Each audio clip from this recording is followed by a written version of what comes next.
My name is Mehlaqa Samdani. Welcome to Critical Conversations, a show that explores the religious, racial, political divides that affect our communities and also examines the transformational role individuals can play to address some of our societal fissures.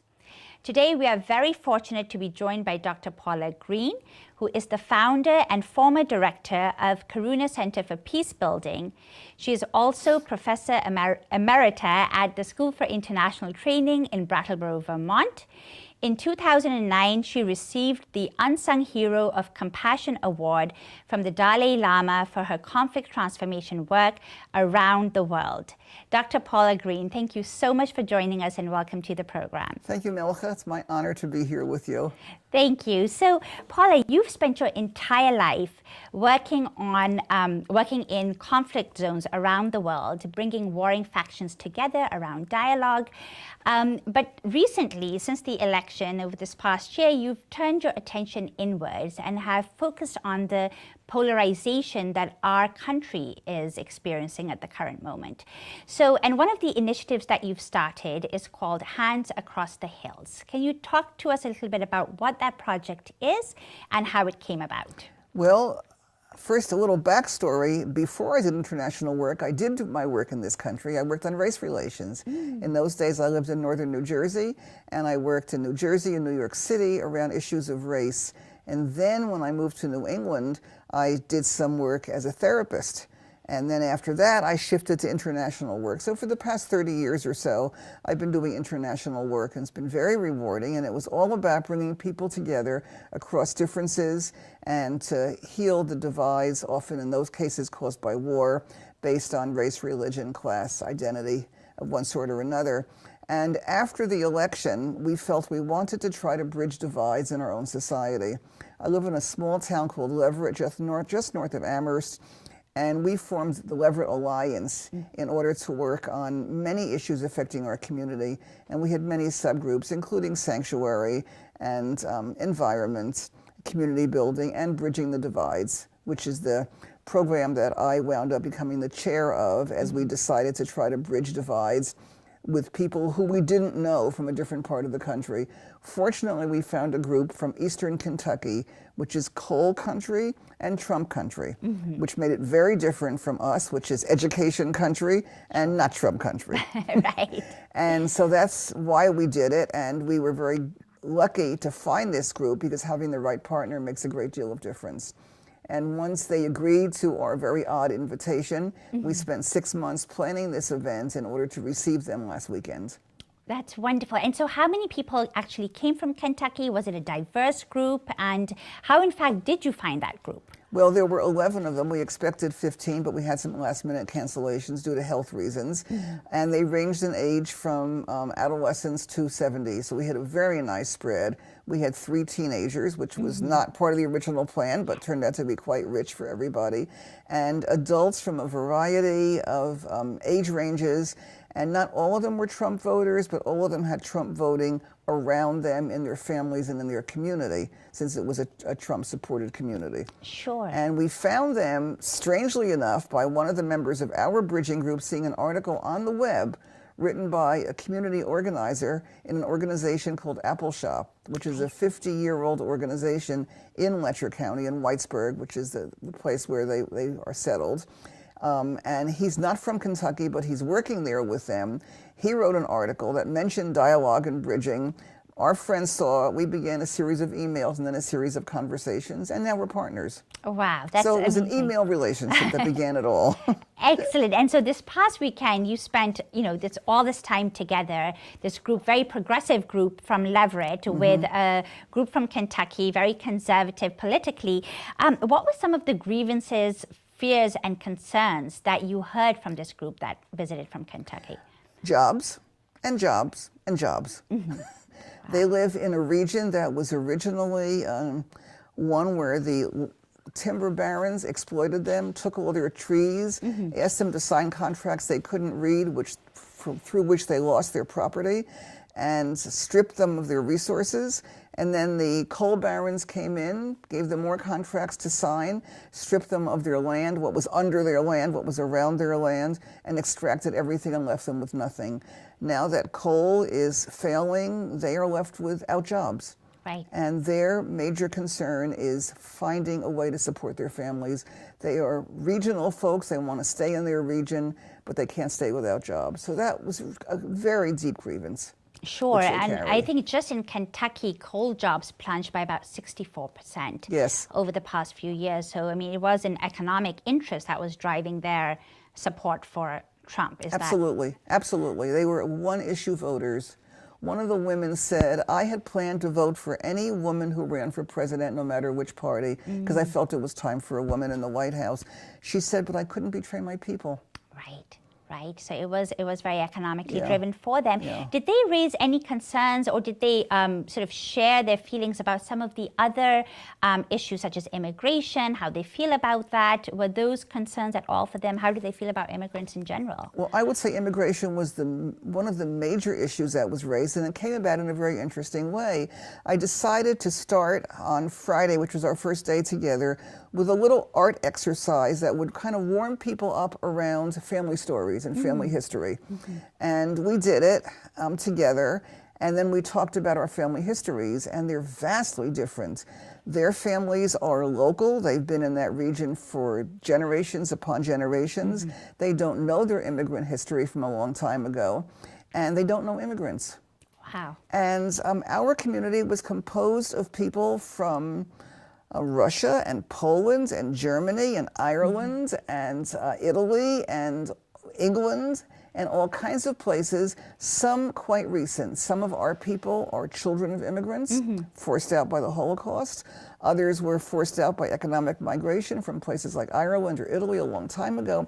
But we are close to our immigrant stories, and many of us had immigrant grandparents. Wow. And they felt that they had completely misunderstood immigration until listening to us. Wow. And they heard our people with tears in their eyes speaking about their parents and grandparents and why they had to flee their country of origin. And many of our Kentucky people had never met an immigrant. Wow. And until you know people, it's hard to really care about them. So that was a big shift for them. Absolutely, because there was a lot of, criticism about Trump supporters that we heard during the election cycle. They have economic interests that perhaps is driving their voting preferences, but why can't they be more empathetic to the immigrant community and all other targeted communities at this point? And, it's really difficult to feel that empathy if you've never actually met somebody from that category or from that group. And they said that. They said, I've never met an immigrant, and I will never feel the same way about immigration again. Wow. So that was a real shift, an important shift for them. Absolutely. And so were there any other shifts in their thinking that they shared as the weekend progressed? Well, they're thinking about us. Right. Because they had as many stereotypes about us as Northeastern liberal Yankees as we had about them as Kentucky people, and all those stereotypes. And that shifted enormously. Wow. Wow. And so what about your own interaction with them? I'm sure you had a lot of preconceived notions, as you just mentioned, about Trump supporters. Yeah. And what was it like for your group to engage with them? Was there apprehension at the beginning? And were you at all transformed by this experience? We were very apprehensive. We have very strong political feelings, and we're a very progressive community, and many of us are activists and have been activists all our lives, and this election has been a disaster for us, so we didn't know how our buttons were going to get pushed. And what turned out was that we met 11 wonderful human beings. And by the end of the weekend, Trumpness had melted away. We understood that they voted because they didn't have a candidate on the left who would support their need for jobs. In fact, Hillary Clinton went to West Virginia and said she was going to shut down coal mines. Right. And that was the end for them. They heard nothing else. It didn't seem to matter whatever Trump did, he was going to give them jobs. Right. And that one of them said, coal has always put shoes on our children's feet and bread in their bellies. How else can I vote? Sure. Sure. So. And how have they been feeling since the election? Have they felt that, coal jobs are coming back or in the process of coming back? How are they feeling about how Trump has done since he's Well, been I elected? think they're still wishful thinking about coal jobs. And one of them said, sometimes I see a coal truck and I think, oh, it's going to come back. But I think at a deeper level, they know that there's a struggle and they have to find something else. And through Appalshop and its culture hub, they're working really hard in a brand new way to say we own what we make. So this is no longer extractive. This is now we own what we make. So we're going to clear our lands and we're going to try to find crops that will grow on these sharp hillsides, and we will own it and sell it. And we have our music, and we're going to make that part of our income base, make tourism part of our income base because of our music. We own it. It's our culture. It's in us. So they're trying to do something brand new because they really know coal is not coming back. But they're hopeful that maybe some coal will come back so that they can keep on going. Absolutely. So we transformed because we understood why they voted the way they did. Right. And we stopped blaming them and started understanding them. Yeah, so I wanted to talk about that. I mean, how has your engagement with that group, one, developed empathy within you about some Trump supporters, and also how is that going to affect your activism and your work in the community? Well, it did shift us. It shifted us from being nothing but angry at people who made that political choice to understanding where it came from. Yeah. That they had issues that we didn't have, that were survival issues, and that's basic human needs 101. If you don't have what you need to survive, you will do whatever you can to get it, including voting for someone who you might not have wanted to vote for. Absolutely. And even those who didn't vote for Trump, everyone else in their family voted for Trump. So they were surrounded by it. So for us, for me personally, it shifted my attitude toward these voters. And then this transfers to realizing that I've got to shift the attitude toward other Trump voters. Yeah. Because everybody's got their story.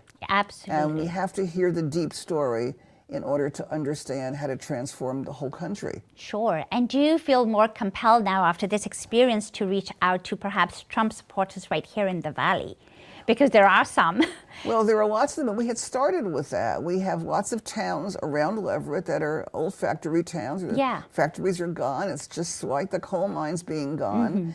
And people struggling for livelihood. There are more opportunities here, but there's still a struggle. And we tried very hard to reach out, even within Leverett, to more conservative people. And in other towns, we didn't have the right partner. I tried. We went to clergy people. We went to social workers. We really tried. And one of the lessons learned from me is the right partner was critical. And in Appalshop, we found the right partner. Sure. Now, at the end of the day, voting preferences, I'm assuming, of both groups did not change. No, and that was not on our agenda. That was not the objective. Because if you push, you get pushed back. Exactly. So what was gained with this process? What would you say was gained? Well, I think a tremendous amount of empathy about the voting process and why it happened on both sides. And the capacity now to understand what it takes to change electoral outcomes. Right. And so what do you think? I mean, how is that going to change? Well, it seems to me that the Democrats need to run candidates who understand the working class voter much more intimately and have much more concrete promising to do to those workers to make sure that their needs are being taken care of and are not being pushed aside. And technology is pushing aside people without enough education. And you can't just say get an education. It's so much deeper and more complex than that. And candidates who want to win national office need to represent a much wider range of interests than happened last time. In their hearts, not just in their heads, but to truly get it. We got it. We got it. Something happened for us. And we would hope that our candidates for office would get it at that deep level. Absolutely. And so I just want to sort of step back a little bit and talk about, the process that you engaged with over the course of this weekend. What was it about this process that allowed both sides to open up in the way that they did? Because it's clear that there was transformation happening at all different levels, but what allowed for that to happen? Very careful design.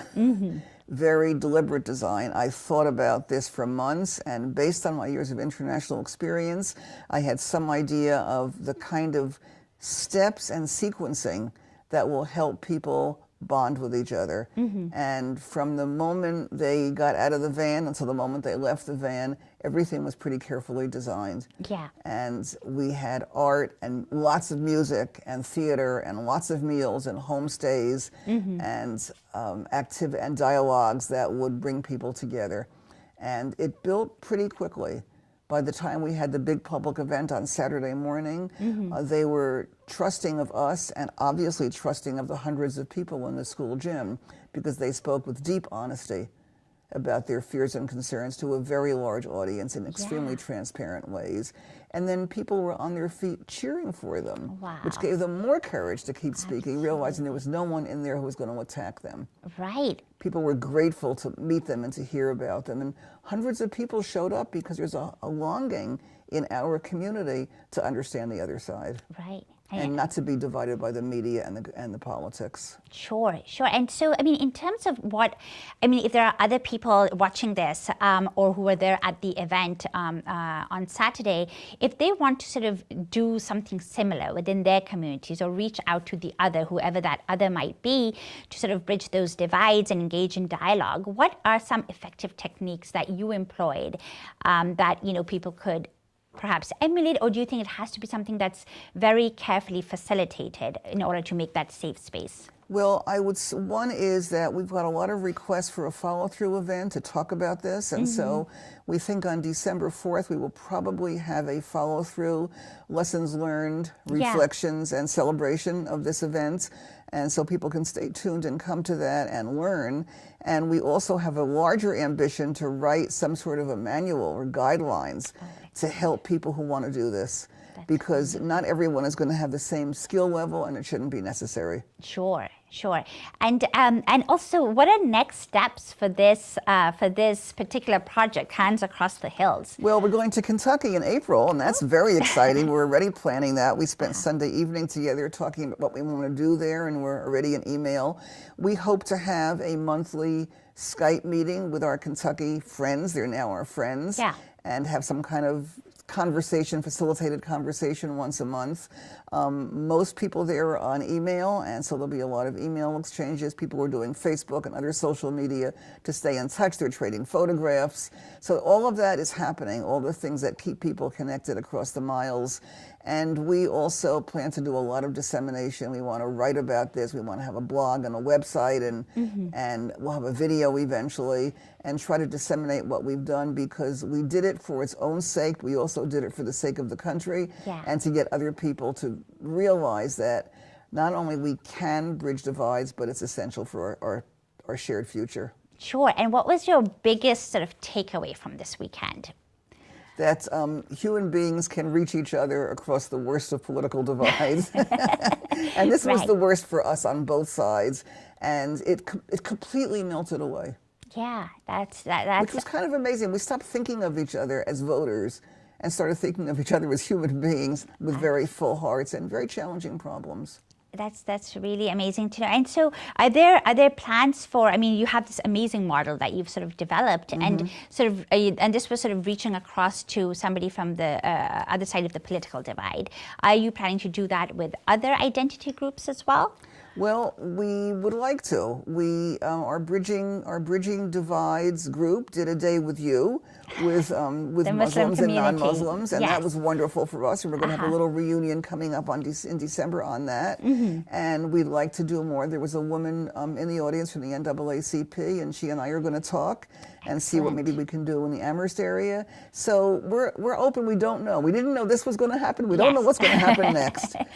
Excellent. Well, we will be, we will be tuned to sort of figure out, what you're going to plan ahead, because this sounds something that can be replicated in so many different ways, in so many different communities. And just sort of, as we're nearing sort of the end of our program, Paula, can you just say a few things that you want people here in the Valley to know about this group that came from Kentucky, that you feel like people don't always have access to that kind of information? Well, first I want to thank people in the Valley, because we had hundreds of supporters, and then we had also a contra dance and a music jam, and other people came. So the Valley has been very much in support of what we're doing. That's been very important for us personally.